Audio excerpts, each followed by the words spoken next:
Direct selling started in USA in 1959। Direct selling की जो शुरुआत है अमेरिका से हुई। कब हुई सर? 1959 में हुई। हालांकि बहुत सारे लोग मानते हैं कि 1990 के बाद में डायरेक्ट सेलिंग शुरू हो गई थी, लेकिन मेरा जो अध्ययन है, मैंने बहुत सारी किताबें पढ़ी। देखिए, मैं आपको थोड़ा सा कुछ मैं अगर दिखाना चाहता हूं आपको, तो ये देखिए मेरी बुक्स हैं। ये सारी की सारी बुक्स डायरेक्ट सेलिंग पे है जो मैंने पढ़ी हैं। आप इनको देख सकते हैं। सो ये जो सारा का सारा मैंने पढ़ा है, और ये सब मैं आपको इसलिए दिखा रहा हूं क्योंकि मैं अगर कोई चीज बोलूंगा तो वो कहीं ना कहीं एक रिसर्च के साथ में, एक अध्ययन के साथ में और के साथ में मैं बोलने वाला हूं सर। और ये बहुत बड़ी फहरिस्त है मेरे पास में, देखता हूं मैं कितनी आपको दिखा पाता हूं। और ये सारी की सारी जो बुक्स है ना, ये सारी की सारी केवल और केवल मात्र डायरेक्ट सेलिंग के ऊपर में है। डायरेक्ट सेलिंग के ऊपर में इनको लिखा गया है, और उस आधार पे जो रिसर्च है मेरी, वो मैं आपके साथ में शेयर करने वाला हूँ। राइट, अभी और भी बहुत कुछ है मेरे खजाने में। चलिए देखिए, ये देखिए आप, ये देखिए आप, और ये देखिए आप।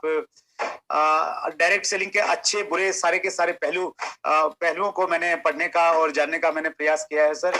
उसके अलावा ये देखिए सर, ये जीत कलसी जी हैं, बहुत जल्दी आ रहे हैं चैट विद सुरेंद्र वत्स में। ये देखिए आप, और ये देवास को देखिए आप। और उसके अलावा जो है बहुत सारी चीजें हैं, और भी कई सारी चीजें हैं। और दिखाऊं मैं आपको? राइट, ये आप देख लीजिए, और ये आप देख लीजिए, पाटनी साहब को देख लीजिए आप। राइट सर, नेटवर्क मार्केटिंग के महागुरु देख लीजिए आप। और ये आप देख लीजिए शशिकांत कामकर जी को देख लीजिए। ये सारी की सारी रिसर्च के बाद में मेरा ये मानना है कि डायरेक्ट सेलिंग जो है ना, इसकी सही शुरुआत 1959 में अमेरिका से हुई।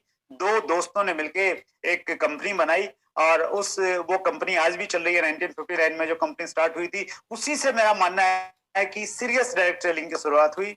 और डायरेक्ट सेलिंग की जो शुरुआत हुई वो बहुत अच्छी नहीं हुई, किसी भी देश में अच्छी नहीं होती है। 1959 से शुरू हुआ। 1972 के आसपास में अमेरिका में बहुत सारे इश्यूज आए। बहुत सारी ऐसी कंपनियां थी मनी सर्कुलेशन की, जिन्होंने डायरेक्ट सेलिंग की जो इंडस्ट्री पे ही प्रश्न चिन्ह लगा दिया कि ये मॉडल ही ठीक नहीं है डायरेक्ट सेलिंग का। और फिर वहां का जो फेडरल ट्रेड कमीशन है अमेरिका का, उसने बहुत सारा रिसर्च किया, और 1959 में उन्होंने एक डिसीजन दिया।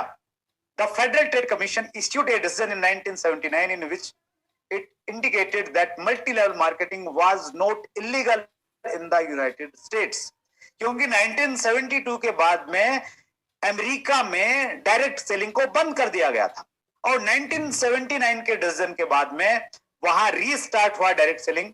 और रीस्टार्ट होने के बाद में वहां से यूरोप में गया, दुनिया के दूसरे देशों में वहां पे गया। हिंदुस्तान की अगर हम बातचीत करें तो 1990 के बाद में, कोई 1900